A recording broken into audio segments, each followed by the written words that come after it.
একটা অদ্ভুত জাদুকরি গাছ যেখানে গোলাপ ফুল থেকে জন্ম নেয় জ্যান্ত বাচ্চা। একদিন এক মহিলা এই গাছের নিচেই ঘুমাচ্ছিল। হুট করে উপর থেকে একটা ফুল তার পেটে পড়ে সে গর্ভবতী হয়ে যায়। কিছুক্ষণের মধ্যেই জন্ম হয় একটা কিউট বাচ্চার। কিন্তু আসল চমকটা তো তখন জাগলো যখন বাচ্চার মুখ থেকে ঝরঝর করে সোনার কয়েন ঝরতে লাগলো। এই অলৌকিক দৃশ্য দেখে একটা লোভী ডাইনি বুড়ি তো আসল মাটাকে লাথি মেরে তাড়িয়ে দিল আর বাচ্চাটাকে চুরি করে নিল। এমনকি তার সেনাদের দিয়ে আসল মাকে তো জেলে পাঠিয়ে দিল। এরপর শুরু হলো বুড়ির অমানবিক অত্যাচার। সোনার লোভে সে তো বাচ্চাটাকে চড় মারতে লাগলো।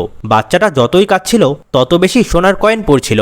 কিন্তু লাগাতার মার খেতে খেতে একদম বাচ্চাটা নিস্তেজ হয়ে কালো হয়ে যায় আর সোনা দেওয়া বন্ধ করে দেয়। লোভী বুড়ি তখন গাছ থেকে বাকি বাচ্চাদের চুরি করার জন্য একটা ভ্যাকুম ক্লিনার নিয়ে আসলো। কিন্তু জাদুকরি গাছটি রেগে গিয়ে নিজের শিকড় দিয়ে বুড়িটাকে পেঁচিয়ে নিল আর নিমেষে গিলে ফেললো। এদিকে আসল মা তো বুদ্ধি খাটিয়ে জেল থেকে পালিয়ে বাচ্চাটার কাছে ছুটে আসলো। কিন্তু এসে দেখলো তার কলিজার টুকরো নিস্তেজ হয়ে পড়ে আছে। মা তো কান্নায় ভেঙে পড়লো। মায়ের এক ফোঁটা চোখের জল বাচ্চার গায়ে পড়তেই তো অলৌকিক একটা কাণ্ড ঘটলো। গাছ থেকে একটা পাপড়ি পড়লো। মা রাতারাতি তো একটা রূপবতী রানী হয়ে গেল আর ভালোবাসার জাদুতে বাচ্চাটা আবার বেঁচে গেল।